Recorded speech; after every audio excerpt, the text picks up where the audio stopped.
आपका हमारे चैनल में स्वागत है। आज हम गौतम बुद्ध की प्रेरणादायी कहानी सुनेंगे जो आत्मज्ञान और अद्वितीय धैर्य की यात्रा है।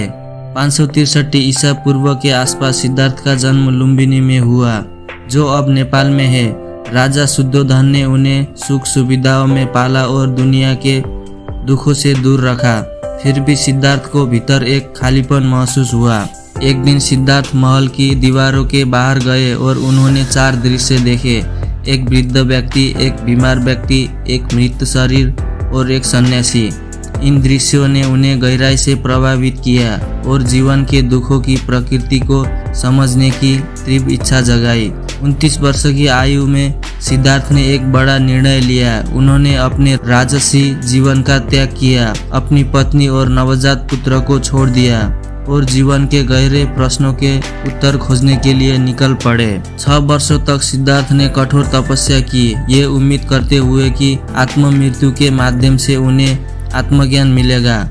उन्होंने भूख और शारीरिक कष्ट सहे, लेकिन इससे उन्हें आत्मज्ञान नहीं मिला, बल्कि मृत्यु के करीब पहुंच गए। ये समझते हुए कि न तो अत्यधिक विलास और न ही कठोर तपस्या आत्मज्ञान की ओर ले जाती है, सिद्धार्थ ने मध्यम मार्ग अपनाया। फिर उन्होंने बोधि वृक्ष के नीचे ध्यान लगाए और संकल्प लिया कि वो तब तक नहीं उठेंगे जब तक उन्हें आत्मज्ञान नहीं मिल जाता।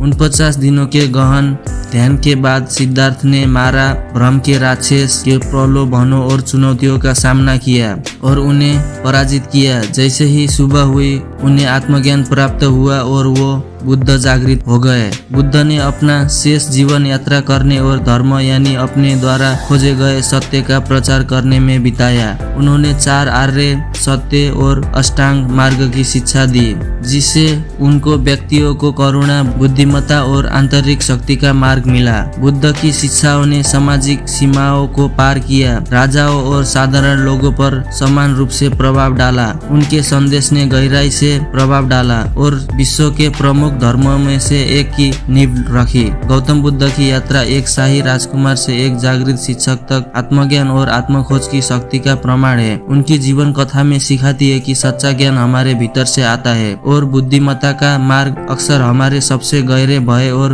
अनिश्चितताओं का सामना करने से मिलता है। गौतम बुद्ध के जीवन की इस यात्रा में हमारे साथ शामिल होने के लिए धन्यवाद। उनकी कहानी आपको भी आंतरिक शक्ति और समझ की अपनी यात्रा की ओर प्रेरित करे। अगर आपको ये वीडियो पसंद आए तो कृपया लाइक करें, साझा करें और हमारे चैनल को सब्सक्राइब करें। तब तक के लिए प्रेरित रहे और अपने भीतर की बुद्धिमानियों को खोजते रहे।